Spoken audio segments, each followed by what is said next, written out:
Okay. சரி பிள்ளைகள், அப்ப நாம சங்கமருவி காலம் பார்ப்போம். ஓகே. அப்ப உங்களுக்கு தெரியும் சங்கமருவிய காலம் என்ன? தமிழ் இலக்கிய வரலாற்றுல இருக்கிற காலங்கள்ல இரண்டாவது காலமாகத்தான் இந்த சங்கமருவிய காலம் வருதுன. முதலாவது காலம் சங்ககாலம். அந்த சங்ககாலத்தை அடுத்து உருவாகின காலம் தான் நாம் என்ன சொல்லுவோம்? சங்கமருவிய காலம் அப்படி என்பதாக சொல்லுவோம். சரியா? ஓகே. அதாவது பிள்ளைகள், இந்த இலக்கிய வரலாறுல நீங்க ஒவ்வொரு காலங்களை படிக்கும் பொழுதும் கட்டாயமாக சில முக்கிய அம்சங்கள் பார்க்கணும். சரியோ? முதலாவது பார்க்கணும், அந்த காலம் எந்த காலத்துக்கு உட்பட்டது, கிறிஸ்துவுக்கு பின் எந்த காலத்துக்கு உட்பட்ட காலமா இருக்குது.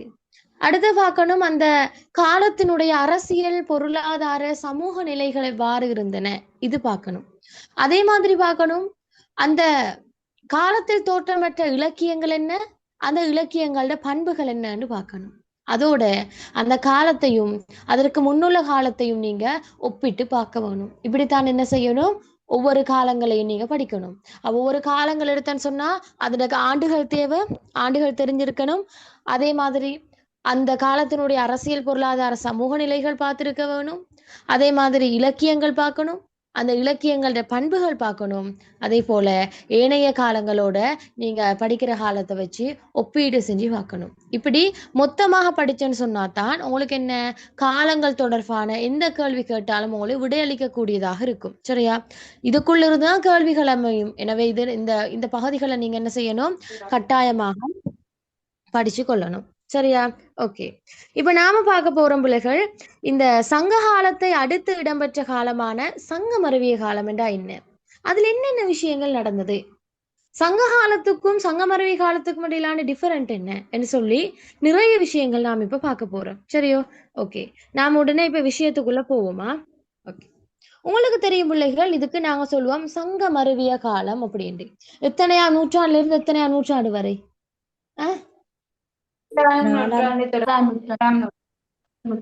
பகுதி வரை உள்ள குறிப்பாக நாங்க சொல்லுவோம் கிறிஸ்துவுக்கு பின் 3ஆம் நூற்றாண்டிலிருந்து இருந்து 6ஆம் நூற்றாண்டு வரையுள்ள என்ன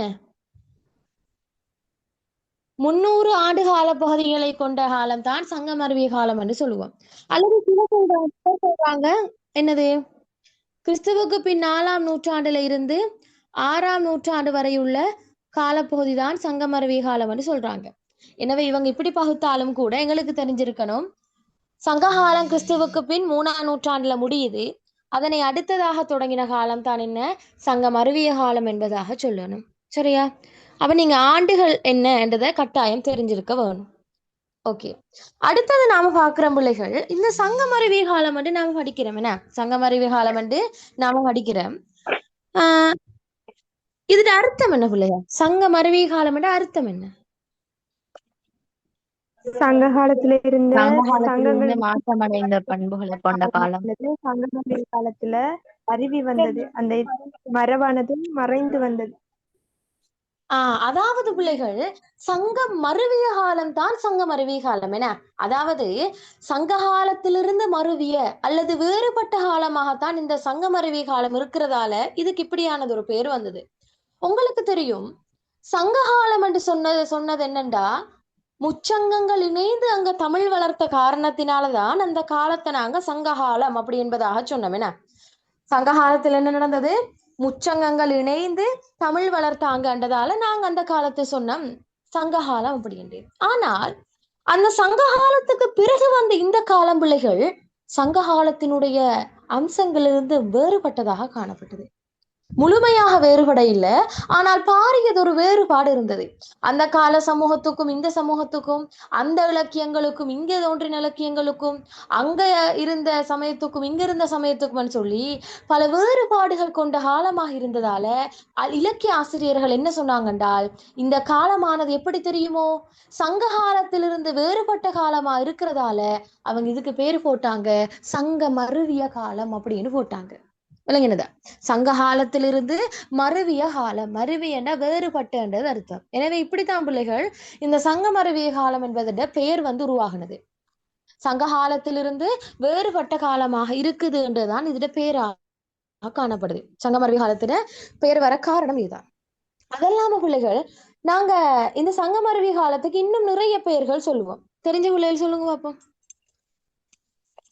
அறநெறி காலம், வெரி களப்பிரர் குட். காலம், அறநெறி காலம், இருண்ட காலம், களப்பிரர் காலம், ஓகே. சரி, பாருங்களா, இந்த சங்கமருவி காலத்துக்கு பிள்ளைகள் நாங்க இன்னும் நிறைய பெயர்கள் சொல்லுறோம். எப்படி நாங்க இந்த சங்க காலத்துக்கு இயற்கை நெறிக்காலம் அப்படின்னு சொன்னோமோ, அதே மாதிரிதான் இந்த சங்கமருவி காலத்துக்கும் நாங்க நிறைய பெயர்கள் சொல்லுறோம். அதுல குறிப்பாக பிள்ளைகள் அறநெறி காலம் அப்படின்னு சொல்லுவோம். இதற்கு ஒரு காரணம் இருக்குது என்றால், சங்கமருவி காலத்துல நிறைய அறநெறி கருத்துக்கள் வளம் வந்தது காரணத்தினால அறநெறி காலம் அப்படின்னு சொல்லுவோம். அது இல்லாம நாம இதுக்கு இன்னொரு பேர் சொல்லுவோம் பிள்ளைகள், இருண்ட காலம் அப்படின்ட்டு. சில அரசியலினுடைய ஸ்திரமற்ற தன்மைகளின் காரணமாக நாங்க இதுக்கு சொல்லுறோம் இருண்ட காலம் அப்படின்ட்டு. அதோட சொல்லுவோம் பிள்ளைகள் களப்பிரர் ஆட்சி காலம் என்று சொல்லுறோம். அதாவது இந்த சங்கமருவி காலப்பகுதியில தமிழ்நாட்டை களப்பிரர்கள் ஆட்சி செய்தமையினால நாங்க அதுக்கு சொல்லுவோம் களப்பிரர் ஆட்சி காலம் அப்படின்ட்டு. அதெல்லாம் இன்னொரு பேர் சொல்லுவோம் களப்பிரர் இடையிட்ட காலம் என்று. என்ன சொல்லுவோம்? களப்பிரர் இடையிட்ட காலம். களப்பிரர் இடையிட்ட காலம் அப்படின்றதாக இந்த சங்கமருவி காலத்துக்கு நாங்க மறுபெயர்கள் சொல்லுறோம். இந்த மறுபெயர்கள் சொல்லத்துக்கும் ஒவ்வொரு காரணங்கள் இருக்குதா? அறநெறி காலம்னு சொல்ல காரணம், சங்கமருவி காலத்துல ஏராளமான அறநெறி நூல்கள் வந்தது. இருண்ட காலம் என்று சொல்லதுக்கு காரணம், சங்க காலத்துல இருந்த நிலையான ஆட்சி இங்க என்ன நடந்தது? நிலையற்ற ஆட்சியாக மாறி, அது மட்டும் இல்லாம அரசியல் ரீதியில நிறைய பிரச்சனைகள் வந்தது. எனவே இதுக்கு நாங்க சொல்லுவோம் ஒரு இருண்ட காலம் அப்படி என்பதாக சொல்லுவோம். அதே மாதிரி களப்பிரர் ஆட்சி அல்லது களப்பிரர் இடையிட்ட காலம் என்று சொல்ல காரணம் என்னண்டா, இந்த சங்கமருவி காலப்பகுதியில தமிழ்நாடு யார்ட கையின் கீழ் இருந்தண்டா? களப்பிரனுடைய கையின் கீழ் இருந்தது. எனவே இதுக்கு நாங்க சொல்லுவோம் களப்பிரர் ஆட்சி காலம் அல்லது களப்பிரர் இடையிட்டு காலம் என்று நாங்க சொல்லுவோம். சரியா? இதுதான் சங்கமருவி காலத்துக்கு இருக்கக்கூடிய மறுபெயர்களாக இருக்குது. இது விளங்கினதானு பாருங்க. டீச்சர். ஓகே, சரி. இப்ப நாம பார்க்கணும் பிள்ளைகள், இந்த சங்கமருவி காலம் என்று நாம படிக்கிறோமே, இந்த சங்கமருவி காலத்துல சமூகம் எப்படி இருந்தது, அதே மாதிரி அரசியல் எப்படி இருந்த, சமயங்களினுடைய நிலை எப்படி, இலக்கியங்கள் எப்படி இருந்தன்னு சொல்லி நாங்க கொஞ்சம் பார்க்க வேண்டியதா இருக்குது. சரியோ? ஓகே. முதலாவது நாங்க பார்ப்போம் பிள்ளைகள், இந்த சங்கமருவி காலத்துல தமிழ்நாட்டினுடைய அரசியல் நிலை என்ன, சமுதாய நிலை என்ன, பொருளாதார நிலை என்னன்றதை கொஞ்சம் பார்த்துட்டு வருவோமா? ஓகே.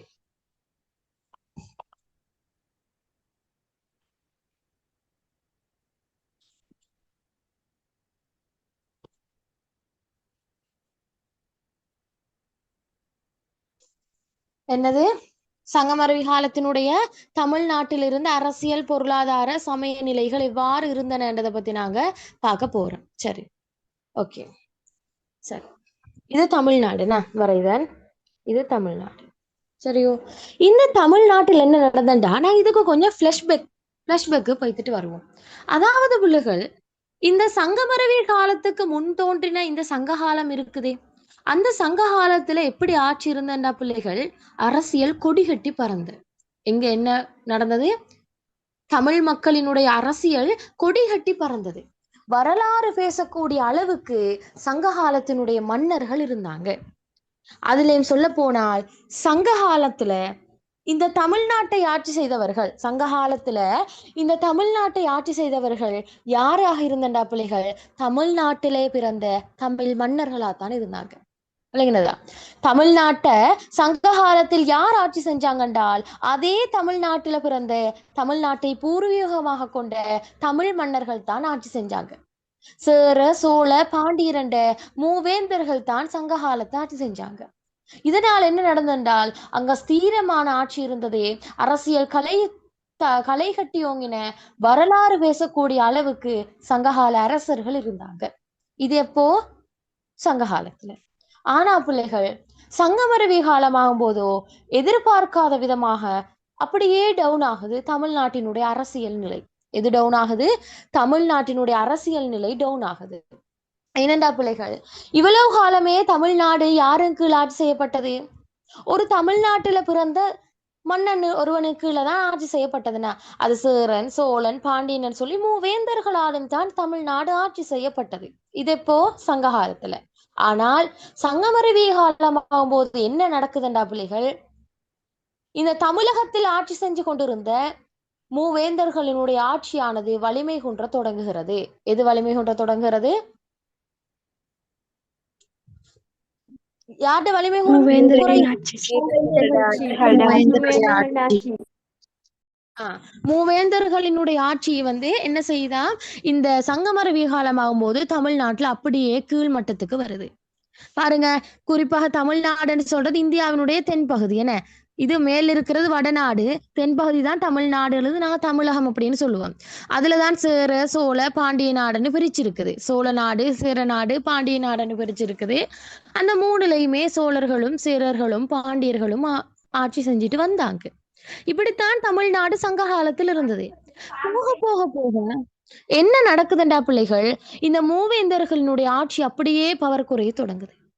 அப்ப இங்க தமிழ்நாட்டுல தென்பகுதியில பவர் குறைய தொடங்குறத யாரு பார்த்துட்டு இருந்தண்டா பிள்ளைகள்? இந்த வடநாட்டில் இருக்கக்கூடிய களப்பிரர்கள் பார்த்துட்டு இருந்தாங்க. யாரு பார்த்துட்டு இருந்தாங்க? களப்பிரர்கள் பார்த்துட்டு இருந்தாங்க. களப்பிரர்கள் என்று சொல்றது யாருண்டா பிள்ளைகள்? இவங்கதான். களப்பிரர்கள் யாரு? வட இந்தியர்.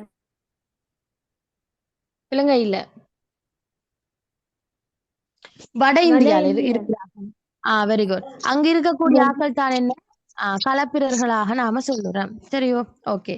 அப்ப இந்த களப்பிரர்கள் பாக்குறாங்க பிள்ளைகள், ஓகே என்ன எங்களுக்கு சாதகமாயிட்டு எங்களுக்கு நல்ல வாய்ப்பு ஒன்று கிடைக்குது. ஏனென்றா இந்த தமிழ்நாட்டுல தென்பகுதியில ஆட்சி ஸ்திரம் இல்ல, ஆளுக்கால் அடிச்சு கொள்றான். ஆட்சிக்கு என்ன செய்யறான்? ஆளுக்கால் அடிச்சு கொள்றான். நிலையான அரசாட்சி ஒன்று இல்ல. எனவே மூவேந்தர்களும் இப்ப வலிமை கொண்டு இருக்கிறாங்க. இந்த டைமிங்க பார்த்து நாம அடிச்சோம்னு சொன்னா தமிழ்நாடு எங்கட கையில.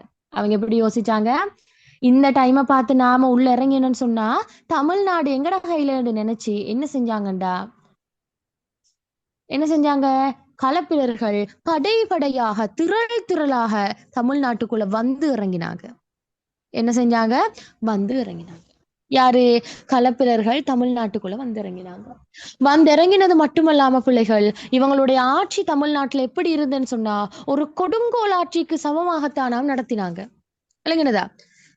இன்னொரு நாட்டிலிருந்து இன்னொரு நாட்டுக்கு வந்து அந்த நாட்டினுடைய சொந்த தமிழ் மக்கள் என்ன செஞ்சாங்கண்டா கொடுங்கோலான ஆட்சி முறையில தான் இவங்க நடத்தினாங்க. சமூகம் கொடுங்கோன்மை சமூகமாக இருந்தது. சரியா? எனவேதான் இந்த களப்பிரர்களுடைய ஆட்சி வந்ததால இந்த சங்கமரவிய கால சமுதாய மக்கள் அப்படியே விரக்தி மனநிலைக்கு போயிட்டாங்க. என்னடா வாழ்க்கை இது? இங்களை பார்த்தண்டால் எங்களை இவ்வளோ காலம் ஆண்டு வந்த சேர சோழ பாண்டியர்கள் இல்லையே அரியணையில, அவர்களுக்கு பதிலாக களப்பிரர்கள் வந்திருக்காங்களே, இவன் சரி ஒழுங்கா ஆட்சி செய்யறானா? இல்ல, முறை தவறிய வரையில அவன் சொல்லிட்டு போறான். எனவே என்ன நடக்குதுன்னு தெரியாம சங்கமரவிய கால சமுதாய மக்கள் திக்கி திணறி என்ன இருக்கிறாங்க. சரியா? அப்ப இந்த களப்பிரர்கள் கொடுங்கோன்மையாக தமிழகத்தை ஆட்சி செய்யறாங்க. சரியா? இப்படி களப்பிரர்கள் வந்தாங்க. இப்படி களப்பிரர்கள் வந்த மாதிரியே பிள்ளைகள் இன்னொரு கூட்டத்தினரும் தமிழ்நாட்டுக்குள்ள சந்தர்ப்பத்தை யூஸ் பண்ணி வராங்க.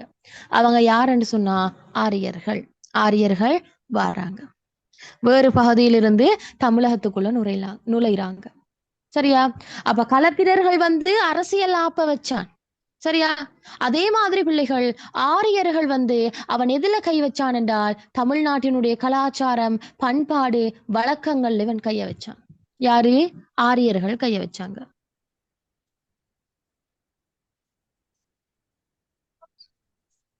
ஏனென்றா பிள்ளைகள் இப்படி பிற தேசங்களிலிருந்தும் பிற நாட்டுகளிலிருந்தும் படையெடுப்புகளும் பிற நாட்டு மக்களும் இந்த தமிழகத்துக்குள்ள அவங்களுடைய ஆதிக்கத்தை செய்யறதுக்கு காரணம் தமிழ்நாடு எப்படி இருந்தது?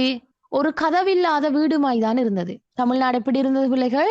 ஒரு கதவில்லாத வீடு. பாருங்க, ஒரு வீட்டுக்கு பாதுகாப்பு கதவென கதவொன்று இருந்தால்தான் யாருக்கும் என்ன செய்யலாம்? அடிச்சுட்டு உள்ளுக்கு வர இயலாது.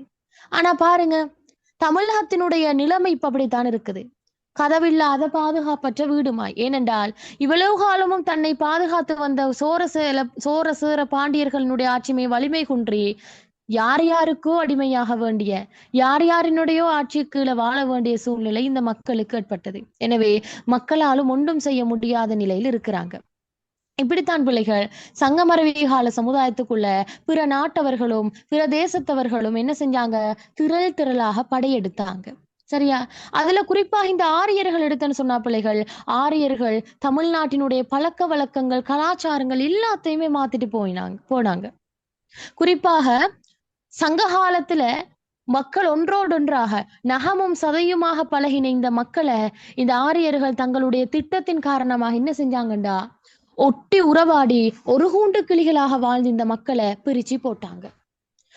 விளங்கினதா? சங்க காலத்துல யாருமே சமன், யாவருமே சமவென்று நிலையில வாழ்ந்த மக்களுக்குள்ள என்ன செஞ்சாங்கண்டா, இந்த ஆரியர்கள் தங்களுடைய பழக்கங்கள் பண்பாடுகளை காட்டி மனதுல குரோதத்தை வளர்க்க வச்சாங்க. எனவேதான் அந்த ஆரியர்களுடைய பழக்க வழக்கங்கள் அதே மாதிரி அவர்களுடைய பாகுபாடுகளின் காரணமாக மக்கள் என்ன செஞ்சாங்களாம், நாங்க உயர்ந்தவங்க, நீங்க தாழ்ந்தவங்க, நீங்க தீண்டத்தகாதவர்கள் என்றெல்லாம் சொல்லி சமூகத்தை பிளவுபட வச்சுட்டு, அப்ப இவ்வளவு காலமும் ஒரு கூண்டு கிளிகளாக ஒட்டி உறவாடி நின்ற சமூகம் தமிழ்நாட்டு சமூகம் என்ன செய்யுது, களப்பிரர்களுடையும் ஆரியர்களுடையும் வருகைக்கு பின்பு இந்த சங்கமருவி காலத்துல பிளவுபட்டு போகுது. என்ன செய்யுதாம் பிள்ளைகள்? பிளவுபட்டு போகுதாம். எனவே மிக முக்கியமான மாற்றங்கள் இவங்க இதுல செஞ்சாங்க. சரியோ? அப்ப ஆரியர்கள் என்ன செய்யறாங்களா, தமிழ்நாட்டுக்குள்ள வந்து கலாச்சாரங்கள் பழக்க வழக்கங்கள்ல மாற்றங்களை ஏற்படுத்துறாங்க. அது மட்டும் இல்லாம பிள்ளைகள் இவங்க வந்து அது ஆரியர்கள் பின்பற்றுகின்ற திருமண முறைகளை தமிழ்நாட்டு மக்களுக்கு அறிமுகம் செஞ்சாங்க. அதே மாதிரி வேள்வி யாகங்களை வளர்க்கிறது, பூஜைகள் நடத்துறது, இப்படி அந்தணர்களை கௌரவிக்கிறது, இப்படியான பல நிகழ்வுகளை என்ன செஞ்சது, ஆரியர்கள் இந்த மக்களுக்கு பழக்கப்படுத்தி கொடுத்தாங்க. சரியா? பழக்கப்படுத்தி கொடுத்ததால இந்த சங்கமருவி கால சமுதாயமானது என்ன நடந்தது என்றால் ஒரு வித்தியாசமான போக்குல போக தொடங்கிட்டாங்க. ஏனென்றால் ஆரியர்கள் புதிய ஆட்கள், என்ன அந்த புதிய ஆட்கள் காட்டக்கூடிய அந்த மோகங்களும் அவங்களுடைய கலாச்சாரங்களும் பண்பாடுகளும் இந்த தமிழ்நாட்டு மக்களுக்கு ஒரு தனி கவர்ச்சியை கொடுத்துட்டு, எனவே மக்கள் எல்லாருமே வழிபோக்குல போக தொடங்கிட்டாங்க. இந்த ஆரியர்கள் காட்டுற விஷயங்களுக்கும் களப்பிரர்கள் காட்டுற விஷயங்களுக்கும் என்ன செஞ்சண்டா, தமிழ்நாட்டினுடைய சமூகம் வழிகேட்டுல போக தொடங்கினாங்க. சரியா? எனவேதான் இவங்க வழிகேட்டுல போக தொடங்கினதால தமிழ்நாட்டு சமூகம் அப்படியே நல்வழிப்படுத்த வேண்டிய ஒரு தேவையுடைய சமூகமாக மாறினது. ஏன்னா ஒவ்வொருத்தரை பார்த்தாலும் ஒவ்வொரு திசைக்கு போயிட்டாங்க. என்னடா பிற கலாச்சாரங்களும் பிற பண்பாடுகளும் பிற நாகரிகங்களும் எப்ப நாங்க உள்வாங்குறோமோ அந்த டைம்லயே நாம் என்ன செஞ்சிடுவோம் பிள்ளைகள், எங்களுடைய பழக்க வழக்கங்களை நாங்க மாத்திக்கொள்றோம். என்ன உதாரணமா பாருங்க, இப்ப நம்மட பல பேர் வந்து ஆங்கில கலாச்சாரங்கள் ஆங்கில மோகங்களுக்கு நாங்க அடிமையாகி இருக்கிறோம். அப்படி அடிமையா இருந்ததால நாம் என்ன செய்யறோம், வழிகாட்டு நோக்கி போறோமா இல்லையா? போறோம். என்ன எப்போ தன்னுடைய கலாச்சாரங்களை தன்னுடைய பண்பாடுகளை விட்டு ஒரு மக்கள் சமூகம் பிற பண்பாடுகளையும் பிற கலாச்சாரங்களையும் மதித்து அதுல அடிமையாகி இருக்குதோ அந்த டைம்ல அந்த சமூகம் மாசுபடும் என்பது உறுதி. அது எங்களுக்கு சங்ககால சமுதாயத்தை சங்கமருவி கால சமுதாயத்தை உதாரணமா எடுக்கலாம். இவ்வளவு காலமும் அந்த தமிழ் பண்பாடுகளோட வாழ்ந்த மக்களுக்கு புதியவர்களாக ஆரியர்களுடையும் களப்பிரர்களுடையும் பண்பாடுகள் ஒரு கண்ணுக்கு தனி கவர்ச்சியை கொடுத்தது. எனவே இந்த மக்கள் என்ன செஞ்சாங்கண்டா, புதிய பழக்கங்களுக்கு அடிமையாகி மக்கள் தீய வழியில போக தொடங்கினாங்க. எனவேதான் சமூகத்தில் தீய வழியில போன மக்களை நல்வழிப்படுத்துவதற்கான தேவை ஒன்று இந்த சமூகத்துக்கு இருந்தது. நல்வழிப்படுத்துவதற்கான தேவை என்ன இருந்தது, இந்த சமூகத்துக்கு இருந்தது. எனவேதான் அதிகமாக இந்த மக்களை நல்வழிப்படுத்துவதற்காக வேண்டி அறநூல்களையும் அதே மாதிரி நல்லறங்களை கூறக்கூடிய நூல்களையும் எழுத தேவைப்பட்டது. சரியா? அத குறிப்பாக அந்த பணியை யாரு செஞ்சாங்கண்டா, இந்த டைம்ல சங்கமருவி காலத்துல தமிழகத்துக்குள்ள இன்னொருத்தரும் நுழைஞ்சாங்க பிள்ளைகள். அவங்க யாருன்னு சொன்னா சமண பௌத்தர்கள். அவங்க யாரு? சமண பௌத்தர்கள். இந்த சமண பௌத்தர்கள் என்ன செஞ்சாங்கன்றால் மாறுபாடான வழியில் அல்லது வழிபோக்குல போற சமுதாயத்தை நல்வழிப்படுத்துறதுக்காக நல்ல வழிக்கு கொண்டு வருவதற்காக இந்த சமண பௌத்தர்கள் என்ன செஞ்சாங்கடா, நிறைய அறநூல்கள் எழுதி வெளியிட்டாங்க. மக்கள் அதையாச்சும் எடுத்து படித்து திருந்தி வாழட்டுமேன்னு சொல்லி என்ன செஞ்சாங்கண்டா, நிறைய அறநூல்கள் எழுதினாங்க. எனவே சங்கமருவி காலத்துல நிறைய அறநூல்கள் வெளிவந்தது. எனவே இதனால நாங்க என்ன சொல்லுவோம் என்றால் அறநெறி காலம் அப்படின்றதாக சொல்லுவோம். சரியா? அப்ப இதுதான் சங்கமருவி காலத்தினுடைய அரசியல் சமூக நிலைகளாக காணப்பட்டது. சமூகம் எப்படி இருந்தது, அரசியல் எப்படி இருந்ததுன்றத சொல்லுவோம். சரியா? இது கொஞ்சம் விளங்கினதான பாருங்க.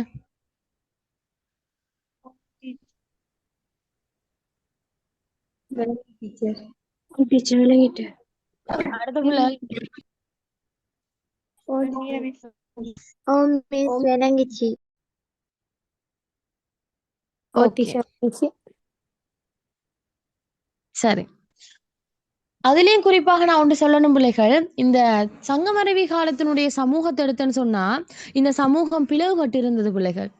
சங்க காலத்துல நாம எல்லாருமே உண்டு, நாங்க எல்லாருமே உண்டு, ஒரு கூண்டு கிளிகளாக வாழ்ந்த இவங்க என்ன செஞ்சாங்கண்டா, சங்கமருவி காலமாகும் போது பிளவுபட்டாங்க. சாதி வெறி எல்லாம் இங்க வர தொடங்கிட்டு. என்ன வெறிகள்? சாதி வரிகள் எல்லாம் வந்துட்டது. நான் உயர்ந்தவன், நீ தாழ்ந்தவன், நீ தீண்டத்தகாதவன், நீ என்ற ஊருக்குள்ள வரக்கூடா, நீ இதை தொடக்கூடான்னு சொல்லி மனிதர்களுக்குள்ளேயே பாகுபாடு பார்க்க தொடங்கிட்டான். அப்படி சங்க காலத்துல ஒற்றுமையாக இருந்த மனிதர்கள் ஏன் சங்கமரவிய காலத்தில் இப்படி பிளவுபடணும்டா, அதற்கு மிகப்பெரிய ஒரு காரணம் தான் பிள்ளைகள், இந்த ஆரியர்கள் கொண்டு வந்த ஒரு பாகுபாடு. சரியா? ஆரியர்கள் கொண்டு வந்த ஒரு பாகுபாட்டால தான் என்ன நடக்குதுன்றால், இந்த சங்கமரவிய கால சமுதாயமானது மக்களுக்குள்ளேயே பிளவுபட்டு போகுது. அது என்ன பாகுபாடுண்டா? நாள் வர்ண பாகுபாடு. என்ன பாகுபாடு பிள்ளைகள்? நாள் வர்ண பாகுபாடு. ஆரியர்கள் யோசிக்கிறான், இந்த சமூகத்தை நாங்க கலைக்கணுமா இருந்து, இந்த சமூகம் ஒற்றுமையான சமூகமா இருந்தால் எல்லாரும் சேர்ந்து எங்களை தாக்கிடுவாங்க. எனவே இவங்களுக்குள்ள நாங்க பிரச்சனையை போட்டால் தான் என்ன செய்யலாம், எங்களுக்கு தொடர்ந்தும் இந்த தமிழகத்துக்குள் இருக்கலாம்ன்றதை இவங்க யோசிச்சு தமிழ் மக்களுக்குள்ளேயே பிரச்சனையை போக்குறான். தமிழ் மக்களுக்குள்ளேயே பிளவு ஏற்படுத்தினால் அவங்க ஒன்றுபடுவாங்களா? இல்ல. அவ தமிழ் மக்கள் ஒன்றுபடாம இருந்தால் இவங்களுக்கு தான் நல்லமேனா. எனவேதான் அவங்க தங்களுடைய தந்திரமான புத்திகளை யூஸ் பண்ணி ஆரியர்கள் நால்வர்ண பாகுபாடுகளை கொண்டு வராங்க. அந்த நால்வர்ண பாகுபாடு என்று சொல்றது என்னண்டா பிள்ளைகள், இந்த ஒட்டுமொத்த தமிழ் சமூகத்தையுமே நாளாக பிரிக்கிறாங்க. நாளாக பிரிஞ்சு இப்ப தராதரம் போடுறாங்க. அதுல முதலாவது தரத்தில் இருக்கக்கூடிய ஆக்கள் எல்லாம் யாரண்டா பிள்ளைகள்? பிராமணர்கள். யாரு? பிராமணர்கள். அதாவது யாரு பிராமணர்கள் என்றா? யாரு?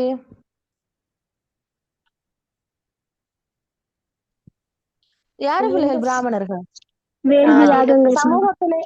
சமூகத்திலே உயர்ந்த சாதிகளாக இருக்கக்கூடியவர்கள், பெரும்பாலும் ஆரியர்களை தான் வச்சாங்க. சரியா?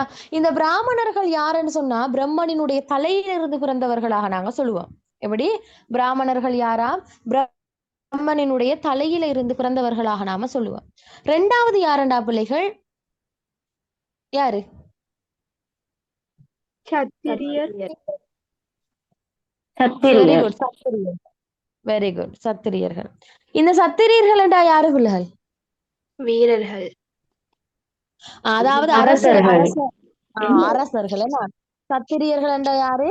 அரசர்களா சொன்னாங்க. அப்ப பாருங்க, சமூகத்தை நாளாக பிரிச்சு இந்த ஆரியர்கள் என்ன செஞ்சான், அவண்ட மக்களைத்தான் சமூகத்திலே மேல்நிலை சமூகமாக வச்சான். பாருங்க, பிராமணர்கள் என்று வச்சான். ரெண்டாவதாகத்தான் யார போட்டான்? அரச பரம்பரையினரை போட்டாங்க, சத்திரியர்கள் என்று. மூணாவது யாரண்டா பிள்ளைகள்? வைசியர்கள். மூணாவது யாரு? வைசியர்கள். அதாவது வணிகம் செய்யக்கூடிய ஆக்கள். என்ன? வணிகம் செய்யக்கூடிய, பிசினஸ் செய்யக்கூடிய ஆக்களை மூணாவது இடத்துல வைத்தான், வைசியர் என்று நாம சொல்லுவோம். நாலாவது இடத்துல பிள்ளைகள் சூத்திரர்கள் என்பதாக சொல்லுவோம். அப்ப சூத்திரர்கள் என்பவர்கள் யாருன்னு கண்டால் இவங்க தானாம் சாதாரண மக்கள். யாரு? சமூகத்தில் இருக்கக்கூடிய சாதாரண மக்களை தானாம் பிள்ளைகள் சூத்திரர்கள் அப்படின்றதாக சொன்னோம். சரியா? அதுல அவங்க சொல்றாங்க, நால்வர்ண பாகுபாடு ஏன் நாம் இப்படி பிரிக்க காரணம் என்றால், உண்மையிலே இந்த உலகத்தில் இருக்கிற பிராமணர்கள் பிரம்மண்ட தலையிலிருந்து பிறந்தவர்களா, எனவே அவங்க உயர்ந்த மட்டத்தில் இருக்க வேணுமா. அதே அவங்க சொல்றாங்க, இந்த உலகத்தில் இருக்கிற அந்த சத்திரியர்கள் என்பவர்கள் பிரம்மனினுடைய நெஞ்சில இருந்து பிறந்தவர்களாம், எனவே அவங்க இரண்டாவது இருக்கணுமா. அதே மாதிரி சொல்றாங்க வைசியர்கள், இவங்க பிரம்மண்ட இடையில இருந்து பிறந்தவர்களாம், எனவே இவங்க என்ன செய்யணுமா, மூணாவது இருக்கணுமா. நாலாவது என்னண்டா, இந்த பிரம்மனினுடைய பித்தட்டையிலிருந்து பிறந்தவர்கள் சூத்திரர்கள் என்றபடியால அவங்க கீழ் ஜாதியினர்கள் என்றதாக மக்களை பிரிச்சு வச்சாங்க. எனவே இதுதான் நால்வர்ண பாகுபாடாக காணப்படுது. சரியா? எனவே பிள்ளைகள், இப்படி நால்வர்ண பாகுபாட்டை இந்த ஆரியர்கள் கொண்டு வந்ததால மக்கள் சரியான விரக்தி அடைகிறாங்க. சாதாரண பொதுமக்கள் என்ன செய்யறாங்க? விரக்தி அடைகிறாங்க. அவங்க பாக்குறாங்க, என்னடா இது, சங்க காலத்துல நாம் இப்படியா இருந்தோம், முல்லை, குறிஞ்சி, மருதம், நெய்தல், பாலை என்று நாங்க நிலங்களாக பிரிந்தாலும் கூட ஒரு மக்கள் என்ற ரீதியில நாங்க ஒன்றுபட்டுதானே வாழ்ந்தோம். ஆனால் இங்க பாருங்க, எங்களை சாதி வெறியில இவங்க பிரிக்கிறாங்களே, எங்களை பாகுபாடு காட்டுறாங்களேன்னு சொல்லி மக்கள் என்ன செஞ்சாங்கண்டா விரக்தி அடைகிறாங்க, கடுமையான விரக்தி இதை நினைச்சு. எனவேதான் அந்த குழப்பமான மனதுக்கு, ஏற்கனவே காயப்பட்ட மனதுக்கு மருந்து தடவுற மாதிரி தான் இந்த சமண பௌத்தர்களாலையும் அதே ஏனைய மதங்கள் இருந்தும் வெளிவந்த அறநூல்கள் இவங்களுக்கு உதவின. விளங்கினதா? காயப்பட்ட நெஞ்சுக்கு மருந்து தடவுற மாதிரி தான் என்ன இருந்தது பிள்ளைகள், அந்த சமூகத்தில் கீழ்ச்சாதிகளாக மதிக்கப்பட்ட சாதாரண மக்களுக்கு இந்த அறநூல்கள் கிடைச்சது. எனவே அவங்க ஏற்கனவே விரக்தி, என்ன மக்களும் மனிதர்களும் மதிக்கிற இல்ல, நாங்க சமூகத்துல கீழ்த்தரமானவங்கள் என்று அப்படி ஒரு விரக்தி மனநிலையில சுத்தும் பொழுதோ அவங்களுக்கு என்று யாரு சரி ஒரு துணையாகவோ அல்லது ஏதேனும் ஒரு விடயம் அவங்களுக்கு ஆறுதல் படுத்தக்கூடியதா இருந்தால் அவங்க அதிகம் அதை எடுத்து வாசிப்பாங்கன்னு. உதாரணமாக நாங்க ஹவலையில் இருக்கும் பொழுதோ எங்களை ஆறுதல் படுத்துற ஒரு விஷயம் இருந்தா நாங்க அதை தேடி தேடி எடுப்போம். அதே மாதிரிதான் பிள்ளைகள் சங்கமருவி காலத்தில் காயமடைந்தவர்களாக, உள்ளத்தில காயம் ஏற்பட்டவர்களாக இருந்த இந்த பொதுமக்களுக்கு நிம்மதியை கொடுக்கக்கூடிய, மன திருப்தியை கொடுக்கக்கூடிய கருவியாக எது இருந்ததென்றால் இந்த அறநூல்கள் தான் இருந்தது. எனவே அப்படிப்பட்ட அறநூல்கள் தங்களுடைய மன நிம்மதிக்கும் தங்களோட விரக்தியான வாழ்க்கையை மறந்து வாழ்றதுக்கும் உதவி புரிகின்றது என்று கருதினதால மக்கள் ஏராளமான அறநூல்களை எழுத வைத்தாங்க. அது மட்டுமல்ல, ஏராளமான நூல்களை வாசிக்கவும் செஞ்சாங்க. எனவேதான் இப்படித்தான் என்ன செஞ்சது, சங்கமருவி காலத்தினுடைய சமுதாய நிலை காணப்பட்டது. சரியா? அதுலயும் அந்த சமுதாய நிலையில இன்னும் கொஞ்சம் எங்களுக்கு சொல்லலாம். குறிப்பாக சமண பௌத்தத்துக்கும் சைவ வைணவங்களுக்கும் இடையிலான போட்டியும் நடந்ததாக எங்களுக்கு சொல்லலாம். அடுத்ததாக நான் பார்ப்போம். இவ்வளவு நேரம் சொன்ன விஷயங்கள் கிளியரானு பாருங்க.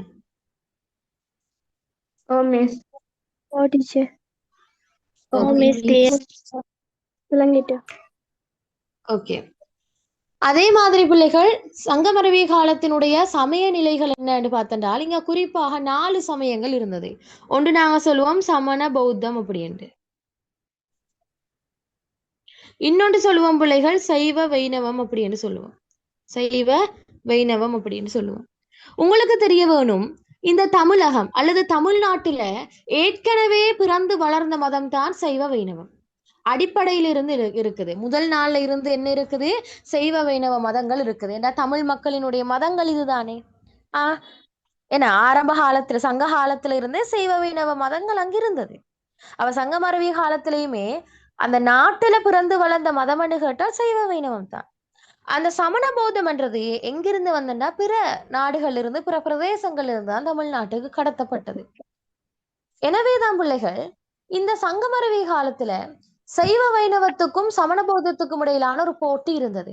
ஏனென்றால் சைவ வைணவங்கள் பாக்குறாங்க, என்னடா இது, நாம இவ்வளவு காலமா சங்கமருவி காலத்துல இந்த மதம் தானே இருக்கிறோம், என்ன சைவ வைணவ மதங்கள் தானே இருக்கிறோம், அப்ப எங்களை பார்க்காம ஏன் தான் இந்த பிள்ளைகள் ஏன் தான் இந்த சமூகம் சமண பௌத்தத்தை பாக்குறாங்க, சமண மதத்திலையும் பௌத்த மதத்திலையும் வரக்கூடிய நிறைய விஷயங்கள் எடுத்து படிக்கிறாங்க, என்னன்னு யோசிக்கிறாங்க.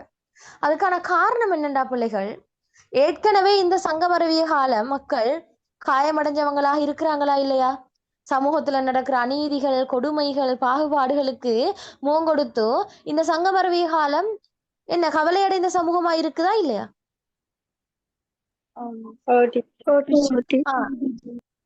ஏற்கனவே சைவ வைணவர்களாக இருக்கிற இந்த மக்கள், இந்த சங்கமருவி காலத்து மக்கள் சைவ வைணவர்கள் தான். அடிப்படையில் அவங்க பிறக்கும் பொழுது சைவ வைணவர்கள். ஆனா அப்படி சைவ வைணவர்களாக இருக்கும் பொழுதுதானே இந்த கஷ்டங்கள் எல்லாம் அவங்க அனுபவிக்கிறாங்க. எனவே அப்படிப்பட்ட அந்த மக்களுக்கு மறந்து தடவுற மாதிரி அல்லது அந்த காயத்தை குணப்படுத்துகின்ற திருப்தியை கொடுக்கிற மாதிரி தானா இந்த சமண பௌத்தர்கள் தென்பட்டாங்க. நாம சொல்லுவோம் எங்களை காப்பாத்த வந்த கடவுள்னு நாம சிலாக்களை சொல்லுவோம். என்ன அத மாதிரிதான் அவர்களுடைய சோகங்களையும் அவர்களுடைய காயங்களையும் தீர்ப்பதற்கான ஒரே ஆட்களாக அவங்களோட கண் முன்னுக்கு தெரிஞ்சாக்கள் இந்த சமண பௌத்தர்கள். ஏனென்றா பிள்ளைகள், சமண பௌத்தர்கள் தான் நிறைய அறநூல்கள் எழுதி இவங்களை வெளியிட்டாங்க. ஏன்னா இந்த சமண பௌத்தர்களோட நோக்கம் தங்கட மதத்தை எப்படியாச்சும் பரப்பணும் உண்டு. அதுக்காகத்தான் தமிழ்நாட்டுக்கே வந்தாங்க. எனவே தங்கட மதத்தை பரப்பணும்டா தங்கட மதத்தில் இருக்கிற கருத்துக்கள் எப்படியாச்சும் அடுத்தாக்களுக்கு போய் சேர வைக்கணும். எனவே அப்பதான் என்ன செய்யும், அதை வாசிச்சு அவங்களோட மதத்துக்கு வருவாங்க. எனவே இந்த பாயிண்ட் சமண பௌத்தர்களுக்கு சாதகமா அமைஞ்சிட்டு. ஏன்னா அவங்க வார டைம்ல என்னென்ன இருந்தது, தமிழ்நாடு சமூகம் பிளவுபட்டு பிரச்சனைகளும் குழப்பங்களும் ஆயிருந்ததுனா. எனவேதான் இந்த சைவ வைணவர்களாக இருந்த சங்கமருவி கால மக்களுக்கு சமண பௌத்தர்கள் எழுதக்கூடிய அறநூல்கள் அதிகம் தேவைப்பட்டது என்று அவங்க சூழ்நிலை அப்படியா இருந்தது. எனவேதான் சமண பௌத்த நூல்களை அதிகம் படிக்கிறதால சில மக்கள் என்ன செஞ்சாங்கடா சமண பௌத்தத்துக்கே மாறிட்டாங்க. அதுலேயும் குறிப்பாக சில மன்னர்கள் கூட சமண பௌத்தத்துக்கு மாறினதாக கருத்துக்கள் சொல்லப்படுது. ஏன்னா அந்த அளவுக்கு சமண பௌத்தர்கள் ஒரு மாயம் உண்டு அல்லது ஒரு வித்தைய அவங்களோட காட்டி வச்சாங்க. சரியா? அப்ப சைவ வைணவர்களுக்கு சரியான கோபம். என்னடா நாம பழங்காலத்திலிருந்து இந்த நாட்டுல பூர்வீக மதங்களா இருக்கிற நீ நேற்று முந்தின நாள் வந்து நீ ஆடுறான்னு சொல்லி இந்த சைவ வைணவத்துக்கும் சமண பௌத்தத்துக்கும் இடையில பாரிய பிரச்சனைகள் வருது. சைவ வைணவங்கள் சமண பௌத்தத்தை தாக்குது, சமண பௌத்தம் ரெண்டும் சேர்ந்துட்டு சைவ வைணவத்தை தாக்குது. இப்படித்தான் இரண்டு மதங்களுக்கு இடையிலான போட்டி காணப்பட்டது. சரியோ? இந்த சைவ வைணவத்து பிள்ளைகள் நாங்க வைதீக சமயம் என்று சொல்லுவோம். என்ன சமயம்? வைதீக சமயம். அதே மாதிரி சமண பௌத்த சமயத்தை நாங்க சொல்லுவோம் அவைதீக சமயம். எனவே மக்களுக்கு சமூகத்துல என்ன நடந்தது? வைதீக சமயத்துக்கும் அவைதீக சமயத்துக்கும் இடையிலான போட்டிகள் வந்து காணப்பட்டது. சரியா? இதுதான் அங்கிருந்த சமய நிலையாக காணப்படுது.